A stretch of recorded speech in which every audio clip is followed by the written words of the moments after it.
ഇതിലുള്ള കള്ളന്മാരുടെ കഥ നമ്മൾ കേട്ടിട്ടുണ്ട്. ഇന്നിപ്പോൾ പറയാൻ വന്ന കള്ളന്മാരുടെ കഥ വളരെ രസകരമാണ്. പിച്ചച്ചട്ടി കൈയിട്ട് വാരുക എന്നുള്ളൊരു നമ്മൾ എന്താണ് ഒരു ഇതുപോലെ പറഞ്ഞതാണ്. നമ്മളൊരു ചെറിയൊരു പഴഞ്ചൊല്ല് പോലെ പറയും, പിച്ചച്ചട്ടി കൈയിട്ട് വാരല്ലേ എന്ന് പറയും. പക്ഷെ സത്യസന്ധമായിട്ട് പിച്ചച്ചട്ടി കൈയിട്ട് വരുന്നത് നമ്മളെ നാട്ടിലുണ്ട്. അതായത് കേരളത്തിൽ തന്നെയാണ്, വെളിയിലൊന്നുമല്ല. നമ്മുടെ ഈ കൊച്ചു കേരളം പോലെയുള്ള സംസ്ഥാനത്ത് നമ്മുടെ സർക്കാർ ഇപ്പോൾ ഭയങ്കര കടത്തിലാണെന്നാണ് പറയുന്നത്. ആ കടത്തിലാണെന്ന് പറയുന്നുണ്ടെങ്കിലും അവർ ഈ പാവപ്പെട്ട ഒരുപാട് പേർക്ക്, അതായത് ക്ഷേമ പെൻഷൻ കൊടുക്കുന്ന ഒരു പരിപാടി തുടങ്ങി വെച്ചിട്ടുണ്ട്. അത് നമ്മുടെ കുറേ കാലമായിട്ടുള്ളതാണ്. ഓരോ സർക്കാർ വരുമ്പോഴും ഞങ്ങൾ 100 രൂപ കൂട്ടിത്തരുമെന്ന് പറയുന്ന ഒരു വാഗ്ദാനം പോലെ നമ്മുടെ ഈ സർക്കാർ വന്നപ്പോഴും അവർ ക്ഷേമ പെൻഷൻ കൊടുക്കുന്നുണ്ട്. കുറേ കാലമായിട്ട് പെൻഷൻ കിട്ടാതെ കുറേ വയസ്സായവർ, ഈ പൈസ കൊണ്ട് മരുന്ന് വാങ്ങുന്നവർ, അതായത് അരി വാങ്ങുന്ന ഒരുപാട് പേര് നമ്മുടെ നാട്ടിലുണ്ട്. ഈ പെൻഷന് വേണ്ടി അവർ കാത്തിരിക്കും. അതായത് ആ പെൻഷൻ കിട്ടുമ്പോഴാണ് അവരവർക്ക് വേണ്ട ഒരുപാട് കാര്യങ്ങൾ ചെയ്യാമല്ലോ. മക്കൾ കൊടുക്കാത്തവരുണ്ട്, മക്കൾ നോക്കാത്തവരുണ്ട്. അവരെല്ലാം ഈ പൈസയ്ക്ക് വേണ്ടി പോസ്റ്റ്മാൻ വരുന്നത് നോക്കി ഇങ്ങനെ വെയിറ്റിങ്ങിലാണ്. കിടപ്പ് രോഗികളുണ്ട്. അങ്ങനെ ഉള്ളവർക്കൊക്കെ അവരുടെ വീടുകളിൽ കൊണ്ട് കൊടുക്കുന്നെന്നും ഒക്കെ പറയുന്നുണ്ട്. പക്ഷേ ഒരു കാര്യം ഞാൻ പറയാം, നമ്മൾ ഒരുപാട് സർക്കാരിനെയൊക്കെ വിമർശിക്കേണ്ടി വന്ന സാഹചര്യങ്ങളൊക്കെ ഉണ്ട്. അവരുടെ ചെറിയ ചെറിയ കയ്യിലിരിപ്പ് കൊണ്ടും അവരുടെ ചെയ്തികളൊന്നും ശരിയല്ലാത്തതും ശരിയായ ഒരുപാട് കാര്യങ്ങളൊക്കെ നടക്കുന്നുണ്ട്. എങ്കിൽ പോലും അവർ ഈ സമരമൊക്കെ വരുമ്പം ഈ നാട്ടുകാരെ പേടിച്ചിട്ടാണെങ്കിലും അവർ കടമെടുത്ത് എങ്ങനെയെങ്കിലും ആ പെൻഷൻ കൊടുക്കുന്നുണ്ട്.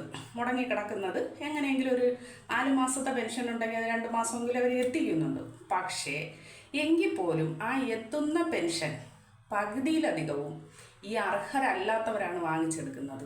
വാങ്ങിച്ചെടുക്കുന്ന ആൾക്കാരാണെങ്കിലോ ഗസറ്റഡ് സൈൻ ചെയ്യുന്നവർ, BMW കാറുള്ളവർ, മക്കൾ വിദേശത്തുള്ളവർ, ഒരുപാട് സ്വത്തിനുടമകൾ, അങ്ങനെയുള്ളവരാണ് ഈ പെൻഷൻ വാങ്ങിയെടുക്കുന്നത്. അപ്പം നമ്മുടെ നാട്ടിലെ സ്ഥിതി നിങ്ങളൊന്ന് ആലോചിച്ച് നോക്കണം. എങ്ങോട്ടാണ് ഈ ആൾക്കാരുടെ മനസ്സിൻ്റെ വലിപ്പമാണ് ഞാൻ ആലോചിക്കുന്നത്. ഈ സാധാരണക്കാരായ പിച്ചക്കാരുടെ, അതായത് പച്ചയ്ക്ക് പറയുവാണെങ്കിൽ പിച്ചക്കാരുടെ പിച്ചച്ചട്ടിയിൽ കൈയിട്ട് വാരുന്ന ധനികന്മാർ. മനസ്സിലാവുന്നുണ്ടല്ലോ? ഇതിപ്പോൾ ഞാനിപ്പോൾ ഒരാളിവിടെ വന്നിരുന്ന് വിളിച്ചു കൂവിയോ ഇതിൻ്റെ കൂടെ ഒന്നും നടക്കാനില്ല. എങ്കിൽ പോലും ഞാൻ പറയുന്നത് എന്താണെന്ന് പറഞ്ഞാൽ, ഇത് ഒരു 10 പേരെങ്കിലും കേൾക്കുന്നുണ്ടെങ്കിൽ, അവരുടെ നാട്ടിൽ ആരെങ്കിലും ഇത് ചെയ്യുന്നുണ്ടെങ്കിൽ അതൊന്ന് ചെയ്യരുതെന്ന് പറയുകയും ചെയ്യുന്ന തെറ്റാണെന്ന് അറിഞ്ഞുകൊണ്ട് അത് ഇത് അറിയാത്തവരുടെ ചെവിയിലൊന്ന് എത്തിച്ചിട്ട് അവരെങ്ങനെയെങ്കിലും ഇതിൽ നിന്നൊന്ന് പുറത്ത് ചാടിക്കാൻ വേണ്ടിയിട്ടാണ് ഞാനിത് പറഞ്ഞത്. അല്ലാതെ ഇപ്പം ഞാനിതിൽ വന്നിരുന്നുകൊണ്ട് വലിയ മഹാകാര്യം പറയാൻ വന്നതൊന്നുമല്ല.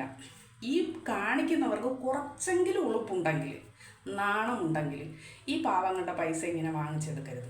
ഈ 1200 രൂപ വാങ്ങിച്ചെടുക്കുന്ന എന്തിനാ? ഇവരെ വീട്ടിലെ പട്ടിക്ക് ഇറച്ചി വാങ്ങാനാണോ അവർ വാങ്ങിയെടുക്കുന്നത്? അതോ ഇവരുടെ വീട്ടിൽ അവർക്ക് ഭക്ഷണം കഴിക്കാൻ ഈ 1200 രൂപയാണോ അവർ വലിയ പൈസ ആയിട്ട് വെച്ചിരിക്കുന്നത്? ഇത് കേട്ടപ്പോൾ തന്നെ ഇത് ഇന്നലെ നമ്മളെ ന്യൂസിൽ വന്ന കാര്യമാണ്.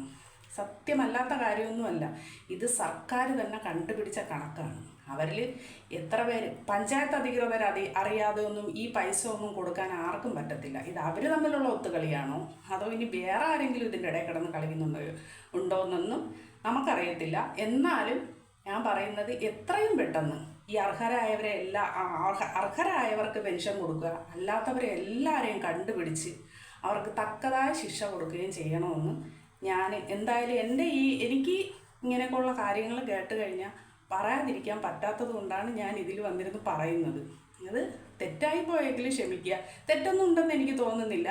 പറയുന്നത് നമുക്ക് ആർക്ക് വേണമെങ്കിലും അഭിപ്രായം പറയാം. പക്ഷേ കാണിക്കുന്നതൊന്നും ശരിയല്ല.